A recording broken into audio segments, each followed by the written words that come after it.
Bismillahirrahmanirrahim. Assalamualaikum warahmatullahi wabarakatuh. Alhamdulillah wassalatu wassalamu ala Rasulillah wa ala alihi wa sahbihi wa mawalah wa la hawla wa la quwata illa billahi wa ba'du. Kita lanjutkan kajian kita masih membahas jawami'ul kalim, kalimat-kalimat yang ringan tetapi syarat dengan makna dari kalam Nabi sallallahu alaihi wasallam yang indah, yang Nabi sallallahu alaihi wasallam tidak berujar dengan hawa nafsunya, tapi yang ucapkannya adalah wahyu yang diwahyukan kepadanya. Wa ma yantiqu anil hawa in huwa illa wahyun yuha. Kita baca dulu hadisnya. An Abi Hurairah radhiyallahu anhu qala qala Rasulullah sallallahu alaihi wasallam man da'a ila hudan kana lahu minal ajri mithlu ujuri man tabi'ahu la yanqusu dzalika min ujurihim syai'a wa man da'a ila dhalalatin kana alaihi minal ithmi mithlu atham man tabi'ahu la yanqusu min athamihim syai'a. Rawahu Muslim. Dari Abu Hurairah radhiyallahu an, dia berkata, Nabi bersabda, barang siapa yang menyeru kepada petunjuk, dia akan mendapatkan pahala yang sama dengan pahala orang-orang yang mengikutinya tanpa mengurangi pahala mereka sedikit pun. Sedangkan barang siapa yang menyeru kepada kesesatan, dia akan mendapatkan dosa yang sama dengan dosa orang-orang yang mengikutinya tanpa mengurangi dosa mereka sedikit pun. Hadis ini adalah hadis yang sangat-sangat agung sekali. Kalau kita mau merenungkannya, Bu, hadis ini adalah hadis yang mengajarkan kepada kita bagaimana kita meraih pahala sebanyak-banyaknya tanpa harus bekerja dengan lelah letihnya. Kata Nabi SAW, siapa yang mengajak manusia ke dalam petunjuk, petunjuk ini luas, karena petunjuk ini mencakup ajaran Nabi SAW, baik dalam Al-Quran ataupun sunnah Nabi SAW, baik berkaitan dengan hak-hak Allah subhanahu wa ta'ala, mengajak manusia untuk salat, puasa, zakat, haji, baca Quran, zikir, ataupun mengajak kepada petunjuk yang berkaitan dengan hak-hak manusia, mengajak untuk birrul walidain, berbuat baik kepada orang tua, berbuat baik kepada tetangga, bersilaturahim, menjenguk orang sakit, fardu kifayah, membantu orang susah, dan begitu seterusnya. Jadi ini babnya sangat luas sekali. Tapi luar biasanya hadis ini, Bu. Kalau ibu hanya sekedar melaksanakan sholat, kemudian ibu meninggal, maka terputus amal sholat sampai di situ. Kalau ibu kemudian membaca Quran, kemudian ibu meninggal, maka terputus baca Quran dengan meninggalnya ibu. Kalau ibu puasa, haji, zikir, atau sebutkanlah amalan-amalan yang bersifat pribadi, maka dengan meninggalnya kita ya terputuslah sampai di situ amalan kita. Tapi kalau ibu ngajak orang untuk berbuat baik, bicara tentang hak Allah yang wajibnya, yang sunnahnya, ataupun yang berkaitan dengan hak-hak hambanya, mengajak orang untuk berbuat baik, maka ibu meninggal, tapi pahala orang-orang yang ibu ajak kebaikan itu terus mengalir kepada ibu dalam kuburan. Makanya kenapa hadis ini luar biasa. Contoh yang ringan umpamanya Bu ya. Umpamanya ibu mengajarkan anak untuk mengucapkan salam. Assalamualaikum warahmatullahi wabarakatuh. Itu kan 3 kebaikan. Karena di situ ada 3 doa. Doa keselamatan, doa rahmat, dan doa berkah. Kemudian anak ini setelah ibu ajarkan untuk terus mengucapkan salam ketika masuk rumah, ketika ketemu orang, ataupun menjawab salam. Kemudian ibu meninggal. Kemudian anak itu mengikuti ajaran ibu. Dia tidak pernah lupa ajaran orang tuanya untuk terus mengucapkan salam. Kalau seandainya anak ini terus melakukan salam karena mengikuti ajaran ibu, kemudian ibu meninggal, maka ibu dapat pahala ucapan salam anaknya sepanjang hayatnya. Ini baru salam Bu ya. Bagaimana kalau seandainya ibu mengajarkan zikir? Zikir pagi, zikir petang, zikir sebelum tidur, zikir setelah tidur, ataupun doa masuk WC, keluar WC, doa sebelum tidur, dan begitu seterusnya.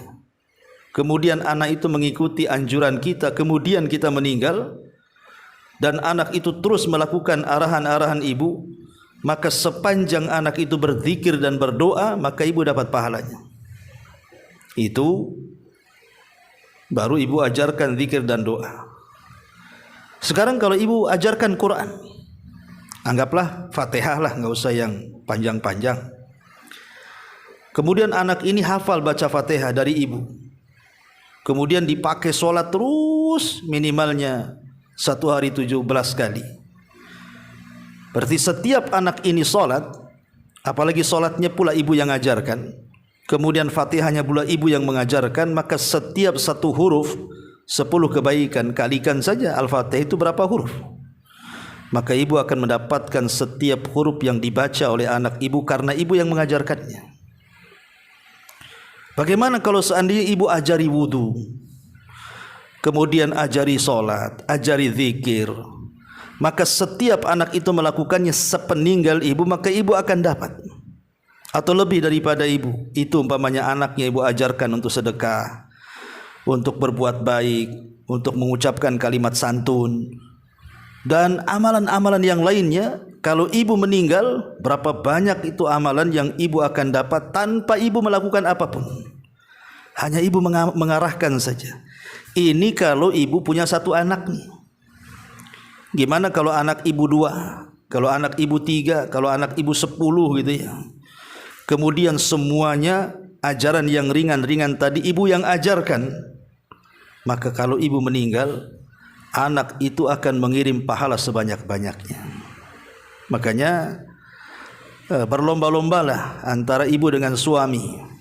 Jangan sampai suami yang mengajarkan kemudian ibu telat pula, supaya ibu mendapatkan pahala dari anak kita. Ini baru anak kita Bu.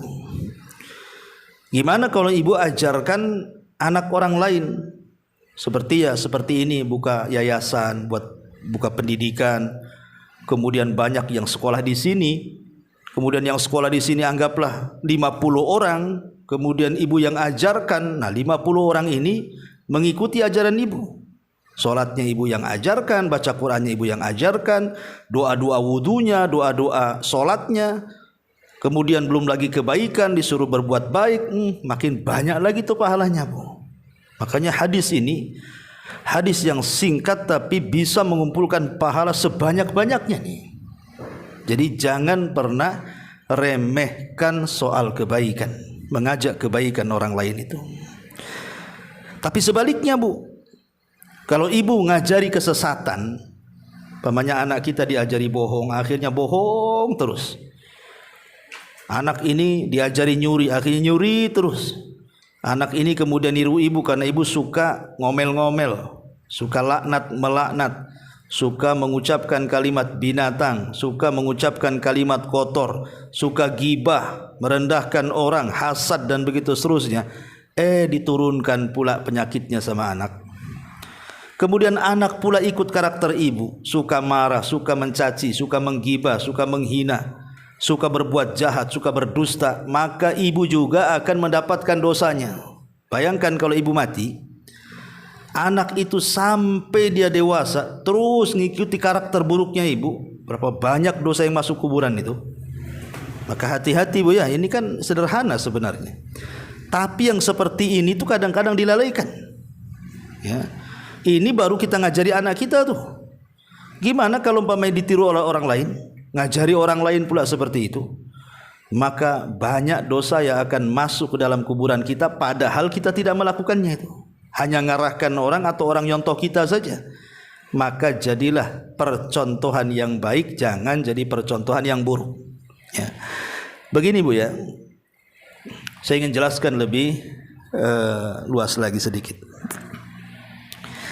Manusia ini Bu terbagi menjadi dua kelompok dalam bab kebaikan dan keburukan ini. Ada manusia itu yang mati, meninggal, kemudian kebaikan dan keburukannya terputus. Kebaikan dan keburukannya terputus. Maka dia tidak akan mempertanggungjawabkan apapun setelah kematiannya kecuali yang sudah dia lakukan dari kebaikan dan keburukannya saja. Ini satu.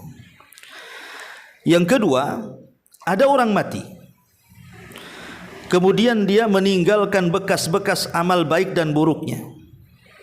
Contohnya tadi, dia mengajarkan orang kebaikan atau mengajarkan orang keburukan. Maka setelah kematiannya akan mengalir baik pahala atau dosanya. Lebih banyak mana tuh? Lebih banyak ngajari baiknya ya pahalanya yang mengalir. Lebih banyak ngajari buruknya ya dosanya yang mengalir ya. Dan ini ada 3 kelompok. Kelompok yang pertama, orang yang mati kemudian terputus keburukannya tetapi kebaikannya tidak terputus. Saya ulangi, yang pertama, orangnya meninggal, ibu meninggal umpamanya, kemudian terputus keburukannya karena ibu tidak pernah ngajari orang berbuat buruk ya. Tapi ibu ngajari orang berbuat baik, artinya kebaikannya tidak terputus tapi keburukannya terputus. Maka dia akan mendapatkan pahala sesuai dengan kebaikan yang diajarkan kepada orang dan pahalanya akan mengalir sampai kuburan. Ini satu. Yang kedua terbalik. Ibu meninggal, kemudian terputus kebaikannya tetapi tidak terputus keburukannya karena ibu ngajari keburukan kepada orang. Maka setelah kematian ibu sudah tidak ada kiriman pahala, yang ada kiriman dosa saja ke kuburannya, naudzubillah. Dan yang ketiga, ada orang yang mati kemudian dua-duanya dia lakukan. Dia ngajak orang baik, ya, ngajak orang kepada keburukan, iya juga. Maka ini mana yang lebih banyak ia lakukan, itulah yang akan dihisab di hadapan Allah.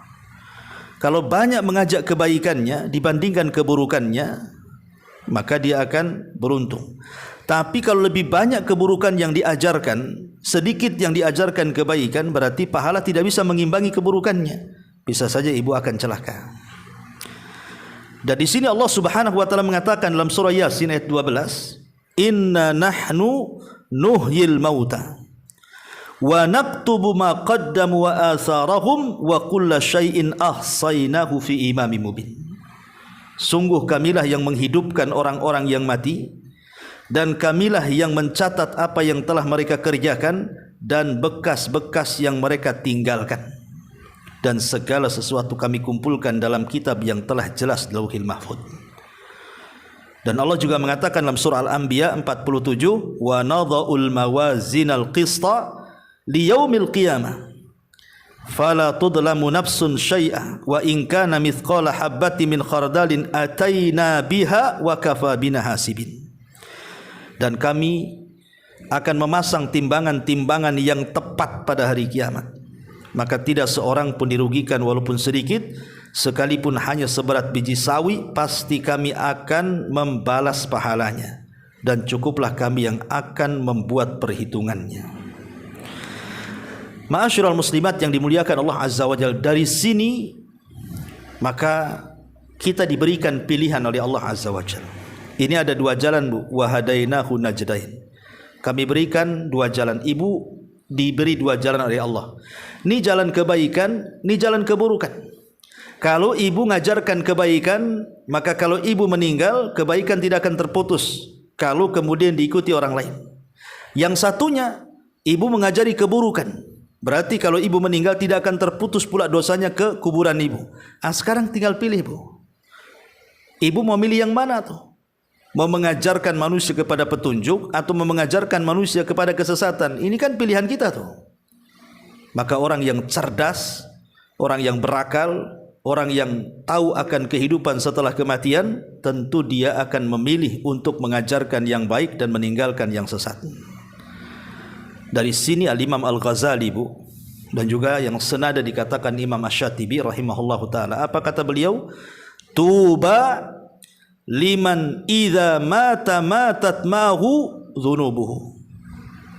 Beruntunglah orang yang meninggal dunia kemudian dosa-dosanya ikut meninggal. Beruntunglah orang-orang yang meninggal kemudian dosa-dosanya terputus dan mati dengan kematiannya. Tetapi kata beliau, wal wailut tawil liman yamutu wa tabqa dhunubuhu mi'ata sanatin wa mi'atai sanatin au akthar yu'adzabu biha fi qabrihi wa yus'alu anha ila akhir inqiradiha. Kata Imam Ghazali, maka celakalah yang panjang bagi orang yang mati tapi dosa-dosanya tidak mati. Dosa-dosanya terus mengalir sampai kuburannya, padahal dia di kuburan itu sudah 100 tahun, sudah 200 tahun atau lebih daripada 200 tahun, tapi dia diazab dengan dosa itu di kuburannya dan ditanya terus sampai akhir kehidupannya. Naudzubillah. Lihat, Bu, ya, tinggal milih nih.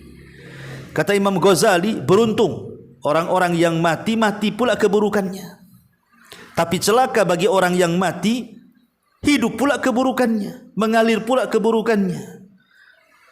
Padahal dia sudah ditanam di kuburan itu mungkin 100 tahun, mungkin sudah 200 tahun, sudah 300 tahun, kiamat enggak dikiamat-kiamatkan.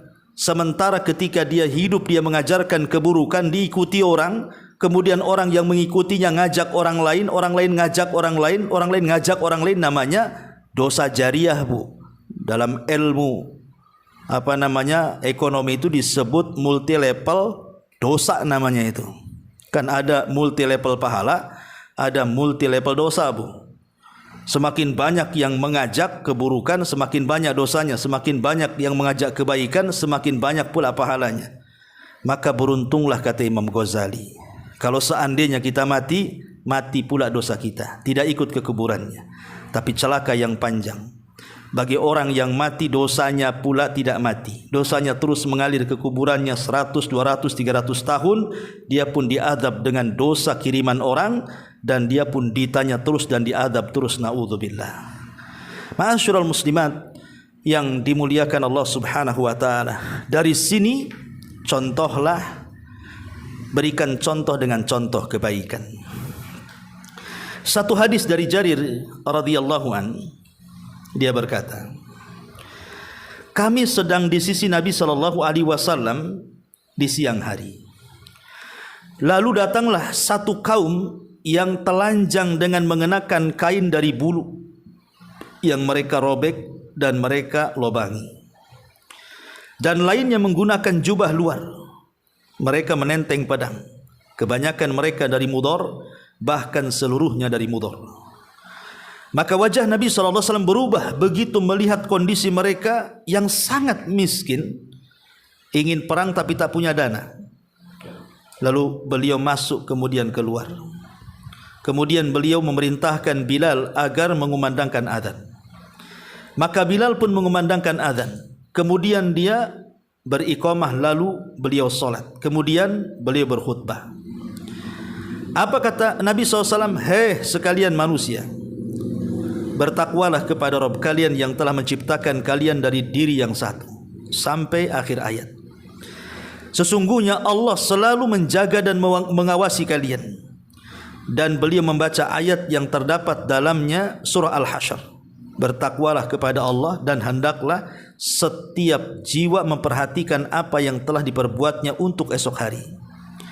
Kemudian seorang laki-laki dapat bersedekah dari dinarnya, dari dirhamnya, dari pakaiannya, dari satu sok gandumnya, dari satu sok kurmanya, sampai beliau kemudian mengatakan, Jarir berkata, setelah Nabi SAW mengatakan soal keutamaan sedekah, kata Jarir, dia mengatakan, lalu seorang laki-laki dari kaum Ansar datang dengan sekantong penuh dengan uang.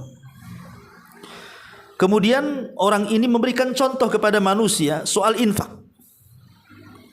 Ketika tiba-tiba dicontoh oleh para sahabat, ketika ada seorang sahabat membawa satu kantong uang, kemudian diserahkan kepada Rasul, dilihatlah oleh para sahabat yang berkumpul tuh. Tiba-tiba sahabat-sahabat yang berkumpul ini pada pulang semuanya. Kemudian mengambil semua perhiasannya, semua uangnya, semua kekayaannya, kemudian datang, kemudian ditumpukkan di depan Nabi SAW. Nabi SAW tersenyum. Kemudian Rasul mengatakan, man sanna fil Islam sunnatan hasanatan falahu ajruha wa ajru man amila biha min ba'dihi min ghairi an yanqusa min ujurihim syai'un. Barang siapa, kata Rasul, memberikan contoh yang baik, kemudian diikuti orang, maka dia dapat pahala dan pahala orang yang mengikutinya tanpa mengurangi pahala dia sedikit pun. Wa man sanna fil Islam sunnatan sayyi'atan. Tapi barang siapa yang memberikan contoh-contoh yang buruk, kana alaihi wizruha wa wizru man amila biha min ghairi an yanqusa min auzarihim syai'un. Maka dia akan dapat dosa dan dosa orang yang mengikutinya tanpa mengurangi dosa mereka sedikit pun. Lihat Bu, hadis ini juga memperkuat riwayat yang tadi kita baca dalam bab. Jadi kisahnya seperti ini. Nabi ini mau berperang melawan orang-orang Romawi di Tabuk. Sementara musuh ini kuat banget, karena belum pernah Rasul melawan orang Romawi gitu ya. Itulah perang perdana langsung dipimpin Nabi melawan orang Romawi Nasrani. Jadi karena pasukan sedikit, kuda pun tak banyak, peralatan perang tak banyak, modal pun tak banyak untuk perang, yang dilawan pula musuhnya kuat. Ya. Nabi SAW manusiawi Bu, takut kalah ya kan. Akhirnya kemudian dia melihat para sahabat yang ingin ikut serta perang, cuman tidak punya dana. Baju besi tak punya, kuda tak punya, sebagian mereka tak punya senjata, tapi semangat jihadnya kuat pula tuh sahabat itu. Tapi kan tidak mungkin juga dilibatkan oleh Nabi, karena Madinah ke Tabuk tuh jauh, tidak mungkin jalan kaki, tidak mungkin mereka seperti itu. Bukan menang perang, malah kalah perang pula jadinya kan. Maka Nabi SAW ingin mengompori para sahabat, membangkitkan sedekah para sahabat. Ya, Rasul berkhutbah setelah sholat itu, kemudian menjelaskan keutamaan sedekah. Tiba-tiba kemudian ada seorang Ansor pulang. Setelah pulang, dia bawa sekantong uang pula. Kemudian dia datang kembali, disaksikan orang ramai itu. Dia mengatakan, ya Rasul, ini uang saya infakkan di jalan Allah Subhanahu wa ta'ala. Melihat itu Bu, semua sahabat takjub, akhirnya ingin ikut juga menyumbang. Makanya mereka pada balik, pulang ke rumah-rumah, mengambil uang, mengambil emas, mengambil apa saja yang mereka bisa sedekahkan, sehingga akhirnya harta itu setumpuk di hadapan Rasul untuk persiapan jihad.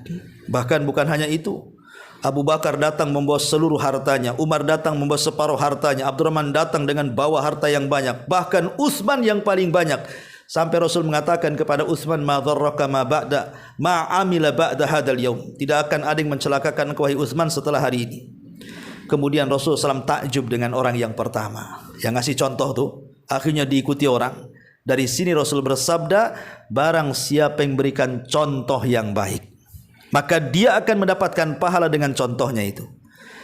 Kemudian dicontoh orang, maka dia akan dapat pahala orang yang mencontohnya tanpa mengurangi pahala dia sedikit pun.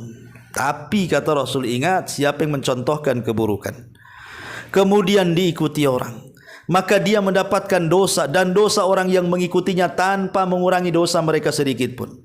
Tinggal pilih mau mencontohkan yang baik, mencontohkan yang buruk di sini. Lihat bagaimana dahsyatnya orang yang memberikan contoh itu.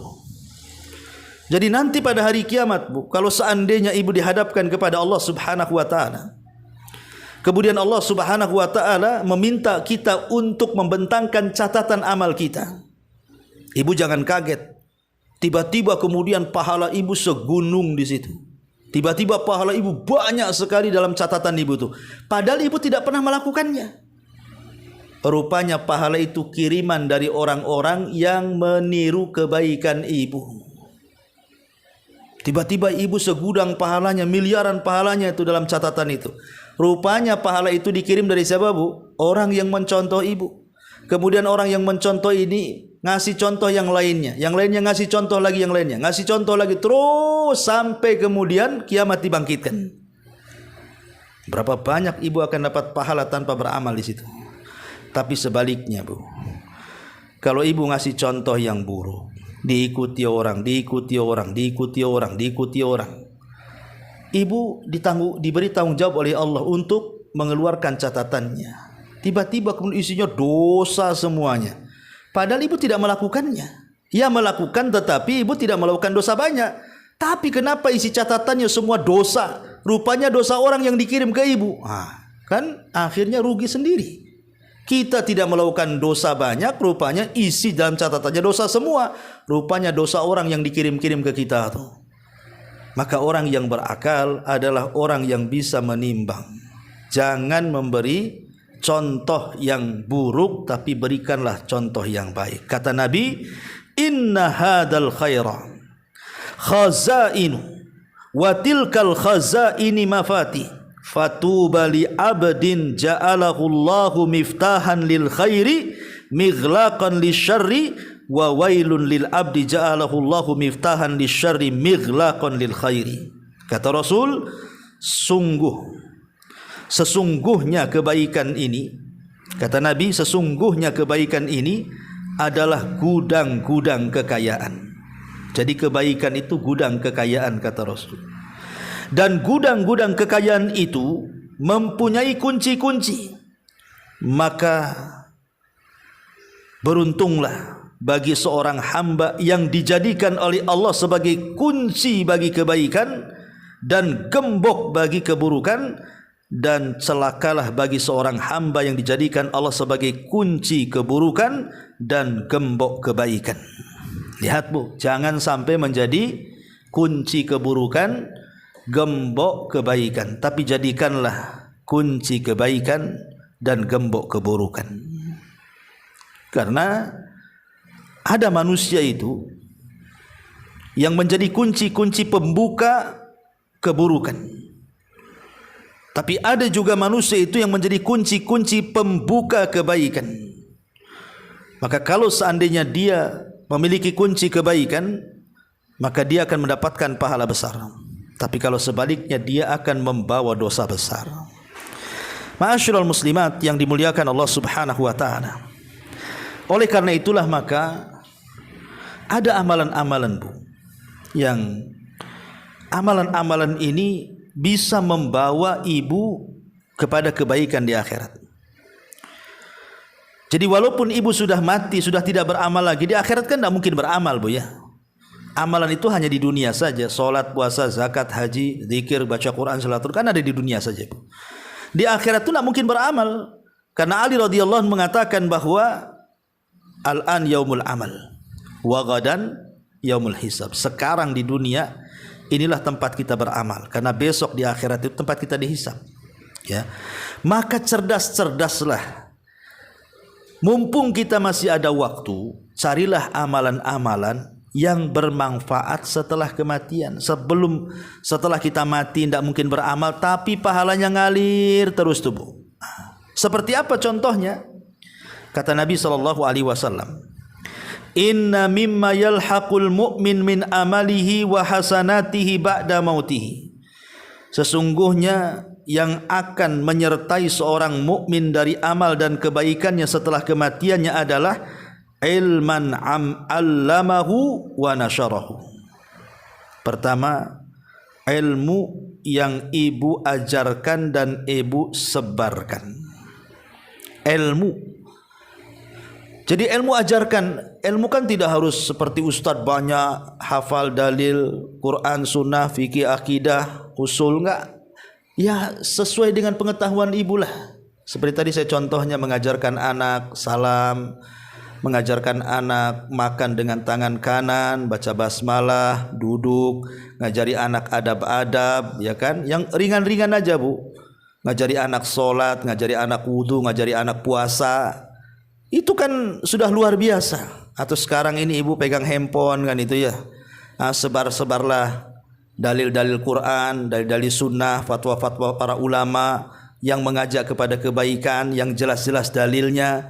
Jangan pula disebar kesyirikan, bid'ah dan yang semacamnya. Artinya sebarkan. Kalaupun harus menulis, maka menulislah ilmu, jangan kesesatan. Kalaupun harus copy paste ilmu yang jelas ajarannya. Jangan pula menyesatkan orang. Nah, itu nanti kalau ibu kemudian meninggal, Bu, maka pahalanya akan terus mengalir. Yang kedua, wa waladan salihan tarakahu. Mendidik anak yang soleh, baik anak sendiri atau anak orang, ya. Pamannya ibu ngajari anak sampai anak ini menjadi anak yang soleh, jadi ustaz, jadi ustazah, akhirnya buka pesantren, akhirnya buka rumah tahfidz, banyak muridnya. Terus sampai ibu meninggal tuh, wah banyak tuh pahala yang ibu dapat tuh karena ibu mendidik anak soleh. Ya. Yang ketiga, wa mushafan warasahu. Atau ibu nampak ada masjid ada mushaf, musola ada mushaf, ibu ke pasar beli mushaf, taruh di masjid, taruh di musola, taruh di pondok, biar dibaca santri, dibaca jemaah, dibaca orang solat. Maka selama mushaf itu tidak rusak, dibaca terus, dan ibu sudah mati, itu pahala orang membacanya itu berapa, Bung? 1 huruf 10 kebaikan. Kalau dia umpamanya menghatamkan Quran dengan mushaf yang ibu wariskan, kali saja 1 huruf tuh, Bu, kali 1 mushaf, 1 huruf 10 kebaikan, 10 kebaikan kali 1 mushaf, berapa ibu dapat tuh? Ya, maka jangan pelit untuk mewariskan mushaf. Au masjidan bana, ataupun ibu nyumbang masjid. Ada masjid nih mau dibangun, ya. Nah, ibu memang tidak bisa banyak-banyak, mungkin 1 sak semen, 1 gerobak pasir, 1 gerobak bata, atau mungkin 1 lori pasir. Ya, memang tidak ada apa-apanya. Tetapi itu sudah cukup, Bu, ibu dapat memakmurkan masjid. Bayangkan kalau masjid itu kemudian ada setiap harilah ada orang yang sholat di situ. Berapa banyak ibu dapat pahala orang yang sholat di situ, coba. Kemudian di masjid itu ada pengajiannya lagi. Berapa banyak orang ibu dapat dari pahala orang yang ngaji di situ, coba. Apalagi kalau masjid pesantren kan, yang sudah jelas-jelas itu ada santrinya di situ, ada yang menghafal Quran, yang belajar fikih, belajar akidah, belajar akhlak. Masya Allah, banyak lagi nanti dapat pahalanya itu. Hanya semata-mata bangun masjid gitu ya. Nah, maka ini juga yang ketiga. Yang keempat, yang kelima, au baitan libnis sabil ban, ataupun rumah singgah. Ibu punya 5 atau 6 kos-kosan, yang 1 kos-kosan tidak disewakan, pokoknya ada tamu di situ gratis. Ada orang yang ingin mampir sebentar, simpangkan di tempat kita. Maka selama dia tinggal di kos-kosan kita itu, maka kita dapat pahalanya. Kemudian au nahran ajrahu, ataupun air yang dialirkan. Nah, seperti mamanya contoh nih Jabal Uhud lagi ngadakan air untuk santri, kemudian ibu sumbang, kemudian air itu dipakai oleh 500-700 santri yang ada di Jabal Uhud itu. Setiap hari mandi dari situ, wudu dari situ, mandi jinabah dari situ, semua dari situ. Ya, nyucinya di situ, mandinya di situ. Berapa banyak kalikan santri yang ada di situ tuh. Belum untuk minumnya, subhanallah. Dan minum itu menyelamatkan nyawa, karena orang kalau nggak minum bisa mati. Berapa banyak pahalanya tuh, ya. Ataupun au sadaqah akhrajaha min malihi fi sihhati wa hayati, ataupun sedekah yang dikeluarkan dari hartanya ketika dia sehat dan kehidupannya. Ketika dia masih hidup, masih sehat, dia sedekahkan hartanya. Umpamanya ada orang susah, dia sakit, kemudian ibu sedekah uang supaya dia berobat, akhirnya dia sembuh. Setelah dia sembuh, dia bisa sholat, dia bisa baca Quran, dia bisa ngaji, dia bisa kemana-mana, dia bisa silaturahim, dia bisa beramal. Maka apa yang dia lakukan dari ibadah itu, ibu juga dapat. Karena yang menjadikan dia sembuh itu Allah, kemudian wasilah ibu dengan sedekahnya supaya dia berobat kan. Kan lumayan bu, kan. Kemudian kata Nabi SAW, yalhaquhu min ba'di mauti, semua amalan-amalan ini akan menyertai ibu sampai kematiannya. Subhanallah, ya. Jadi jadilah seperti firman Allah Subhanahu wa taala, wa qul i'malu fasayarallahu amalakum wa rasuluhu wal mu'minun. Katakanlah, beramalah dengan amalan yang banyak dari kebaikan, nanti Allah, Rasulnya, orang-orang yang beriman akan melihat amalan kita pada hari kiamat. Subhanallah, betapa bangganya ketika catatan kita ini semua kebaikan, maka dia akan mengatakan, ha umuqra'u kitabiyah, baca catatanku. Dengan bangganya dia mengatakan seperti itu, ya kan. Tapi sekali lagi bu, jangan ngasih contoh yang buruk, karena Allah Subhanahu wa taala mengatakan dalam surah An-Nahl 25, liyahmilu auzarahum kamilatan yaumal qiyamah wa min auzaril ladzina yudhillunahum bighairi ilmin ala sa'a ma yazirun. Ucapan mereka menyebabkan mereka pada hari kiamat memikul dosa-dosanya sendiri secara sempurna. Bu, kalau kita ini mempertanggungjawabkan dosa kita saja, belum tentu kita kuat. Dengan dosa yang kita bawa itu loh, itu sudah berat bu. Kita ini kan banyak melakukan dosa, mempertanggungjawabkan dosa sendiri aja sudah berat tuh. Coba bagaimana kalau lanjut ayatnya Allah katakan, dan sebagian dosa-dosa orang yang mereka sesatkan yang tidak mengetahui sedikit pun bahwa mereka disesatkan, maka dia akan memikul dosanya juga. Ingatlah alangkah buruknya dosa yang mereka pikul itu. Dosa kita sendiri saja sudah berat kita pikul, dosa orang pula dipikulkan ke kita. Na'udzubillah. Makanya Allah mengatakan dalam surah Al-Ankabut 13 itu, liyahmilanna athqalahum wala yahmilunna athqalahum wa athqalan ma'a athqalihim wala yus'alunna yaumal qiyamati amma kanu yaftarun. Dan mereka benar-benar akan memikul dosa-dosa mereka sendiri dan dosa-dosa orang lain bersama dosa mereka, dan pada hari kiamat mereka pasti akan ditanya tentang kebohongan yang selalu mereka ada-adakan di dunia. Ingat, jangan memberikan contoh yang buruk atau menyebar perkara-perkara buruk. Itu hari ini bu, saya akan contohkan ya, contoh-contoh saja yang mudah bu, ya. Seperti umpamanya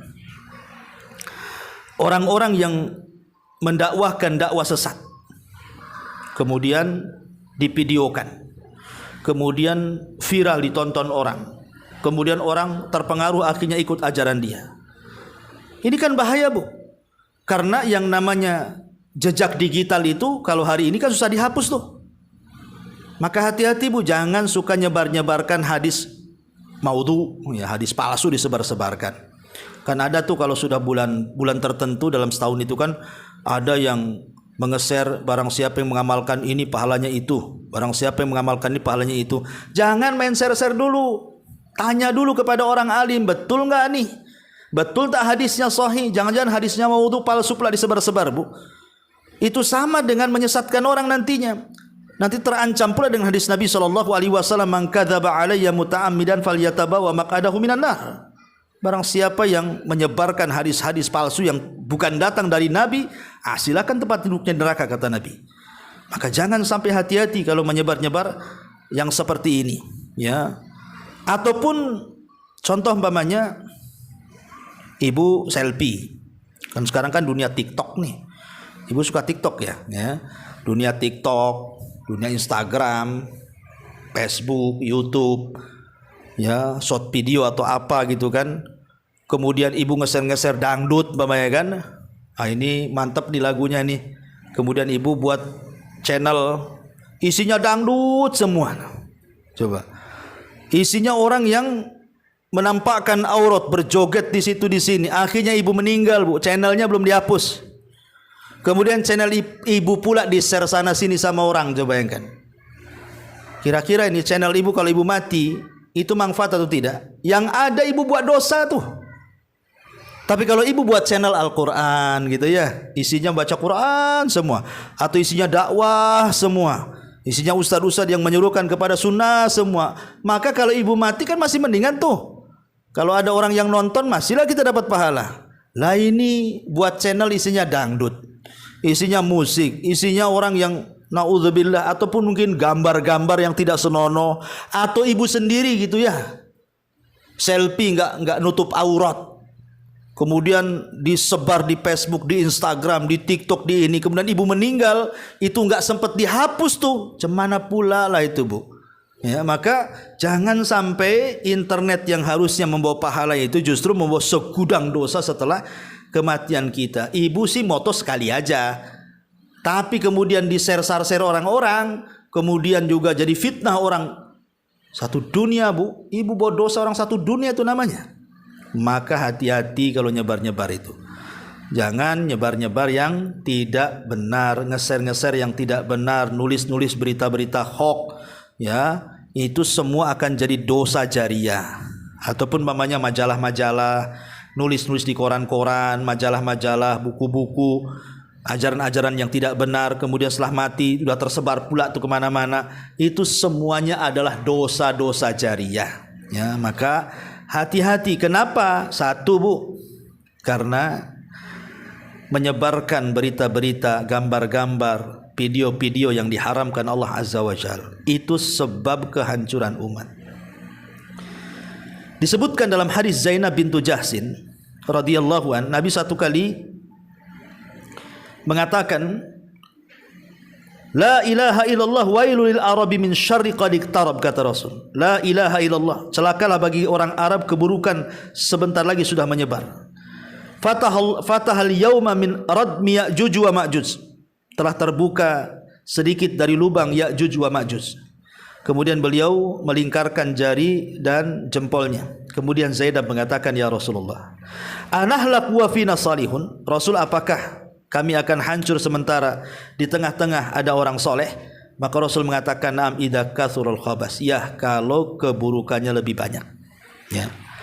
Ibu, kalau keburukannya lebih banyak, orang-orang baiknya sedikit, maka kita akan dibinasakan. Coba. Ini isi internet ini kalau seandainya banyak buruknya dibandingkan yang baiknya, maka akan dibinasakan kita ini. Maka kalau bisa jadilah pembuka kunci-kunci kebaikan, penutup kunci gembok-gembok keburukan. Karena itu yang akan menyelamatkan kita, ya. Kemudian yang kedua, ingat bahwa ada ayat yang mengatakan dalam surah Nur ayat 19. Innal ladzina yuhibbuna an tashi'al fahisha fil ladzina amanu lahum adzabun alim fid dunya wal akhirah. Orang-orang yang suka menyebarkan fahisyah, keburukan di tengah-tengah orang yang beriman, mereka akan dapat azab yang pedih di dunia dan di akhirat. Orang-orang yang suka menyebar keburukan, menyebar film-film porno, gambar-gambar yang tidak senonoh, seronok, banyak aurat di situ, atau bukan gambar sendiri, atau bukan video sendiri, boleh jadi mungkin gambar orang, video orang dijadikan status gitu ya, atau disebar ke sana kemari, atau saya contohkan tadi buat channel-channel YouTube isinya fitnah semuanya. Naudzubillah, Bu, ya. Maka Allah ancam lahum adzabun alim. Dan ingat juga bahwa perbuatan seperti itu perbuatan orang munafik. Karena orang munafik itu diantaranya sifat-sifatnya al-munafiquna wal munafiqat ba'duhum min ba'din ya'muruna bil munkar wa yanhauna 'anil ma'ruf. Orang munafik laki-laki dan perempuan, sebagian mereka dengan sebagian yang lain memerintahkan kepada yang mungkar dan mencegah dari yang ma'ruf. Dan ingat, semua akan dipertanggungjawabkan di hadapan Allah. Semua ada pertanggungjawabannya.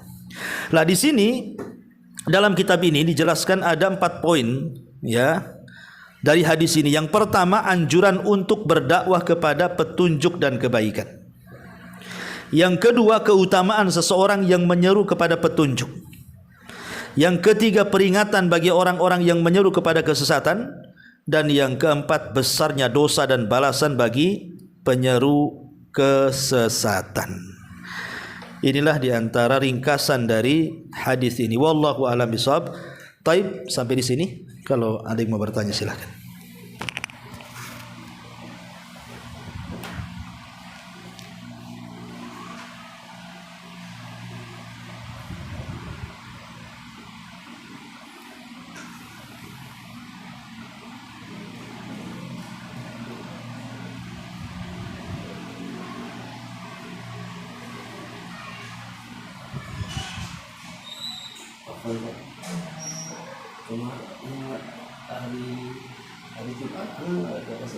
Oh, enggak apa-apa.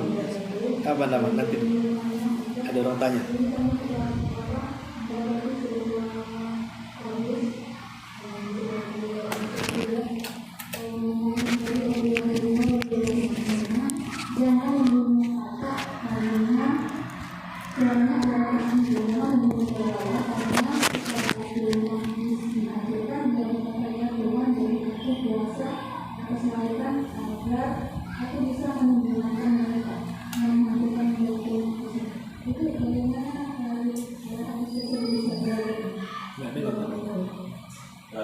Hadis riwayat Umar, jangan membunuh kata, jangan membunuh kelelawar.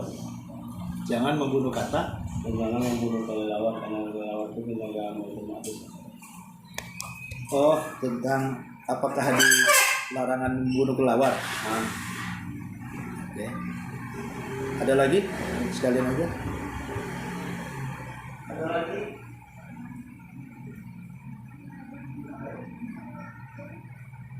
Ya, kami mendapati hadis ini Ustaz dan yang disilakan melalui medsos juga dari Abdullah bin Umar radhiyallahu anhu, jangan membunuh kata karena suaranya adalah tasbih, dan jangan membunuh kelelawar karena ketika baik rumah di sini menghasilkan, dia berkata, ya Tuhan, beri aku kuasa atas lautan agar aku bisa meninggalkan mereka yang menghasilkan baik rumah di sini. Itu bagaimana? Hadis itu sahih. Hadis itu sahih. Memang lafadznya dari Abdullah bin Amr.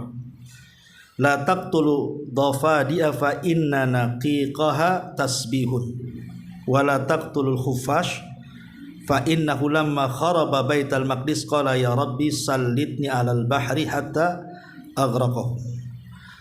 Jadi Rasul mengatakan janganlah kalian membunuh katak karena suara mereka adalah tasbih. Tapi ada juga yang mengatakan bahwa katak itu adalah salah satunya hikmahnya, dia memakan hama-hama yang ada di sawah sehingga padi-padi itu akan subur. Konon seperti itu. Tapi walaupun hikmahnya tidak diketahui, yang jelas Rasul melarang tidak boleh membunuh katak. Kemudian kata Rasul SAW, janganlah kalian pula membunuh kelelawar, karena ketika Baitul Maqdis roboh, maka dia mengatakan, ya Rabb, berikanlah kekuasaan padaku atas lautan hingga aku dapat menenggelamkan mereka semuanya. Ya, dari sini kelelawar itu haram secara mutlak. Jadi hukum memakan kelelawar itu haram, tidak boleh. Karena sesuatu yang dilarang dibunuh berarti dilarang dimakan. Ya, katak dilarang dibunuh berarti haram dimakan. Kelelawar dilarang dibunuh berarti haram dimakan. Tidak boleh. Bahkan dikatakan Imam Ahmad itu, man ya'kul al-khusyaf, orang yang memakan kelelawar. Jadi kata Imam Ahmad ibn Hanbal rahimahullahu taala, dia mengatakan sesungguhnya diharamkannya memakan kelelawar itu karena memang tidak boleh memakannya, tidak boleh membunuhnya.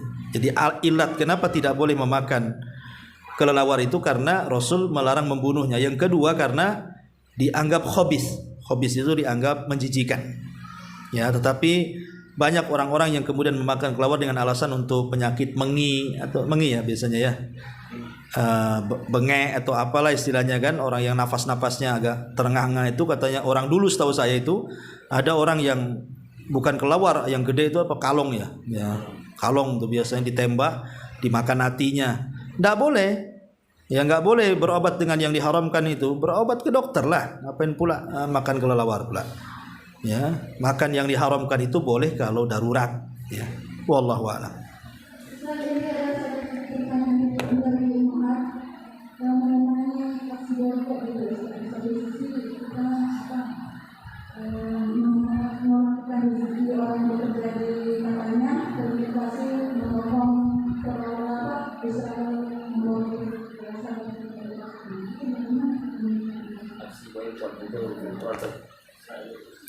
Ya, aksi boikot ini memang lagi viral di mana-mana.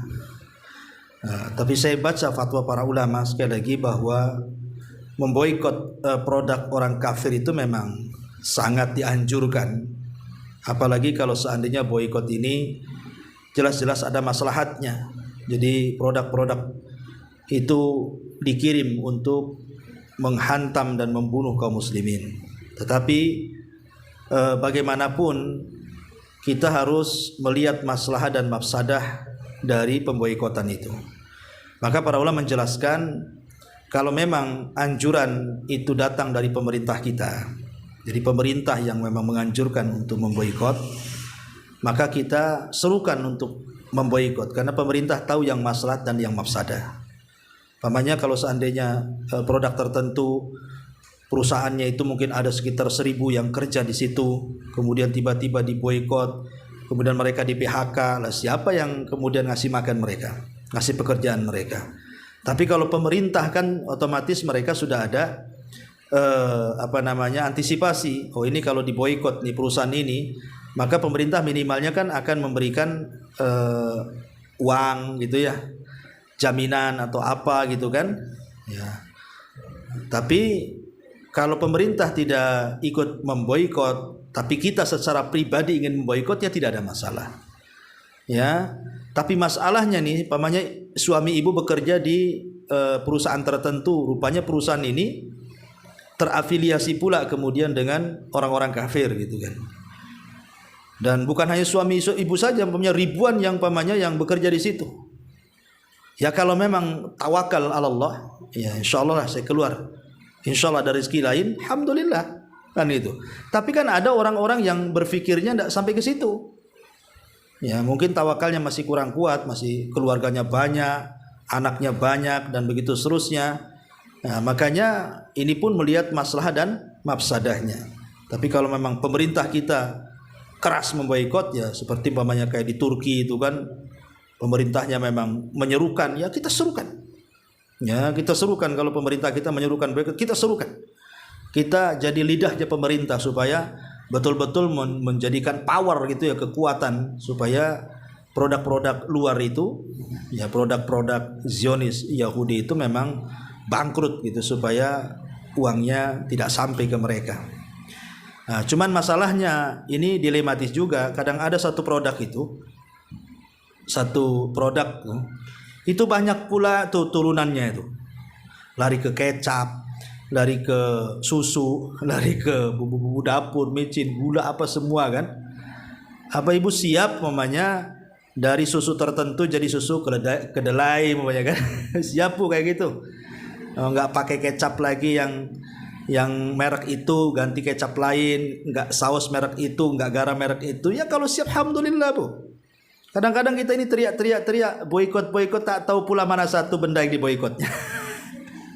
Ibu boikot Yahudi, pakai kecap Yahudi. Ya, ibu boikot susu Yahudi, pakai susu pula anak kita dari susu Yahudi. Akhirnya jadi Israel pula anaknya. Jadi itu makanya jangan ya, seruan-seruan boikot ini penting. Dan itu sangat dianjurkan karena ini juga bisa merontokkan ekonomi orang-orang kafir kan, ya. Tapi sekali lagi ya, tadi kita kembali melihat maslahat dan mafsadah dan kita melihat pemerintah kita. Kalau pemerintah memang boikot semuanya. Dan kalau ibu secara individu ingin memboikot, ya saya anjurkan boikot saja. Ya, supaya sedikit banyak ada pengaruh kepada mereka ya. Wallahu a'lam. Ya, saya kira cukup. Subhanakal bihamdika asyhadu an la ilaha illa anta astaghfiruka wa atubu ilaik. Allahu ta'ala alam. Assalamualaikum warahmatullahi wabarakatuh.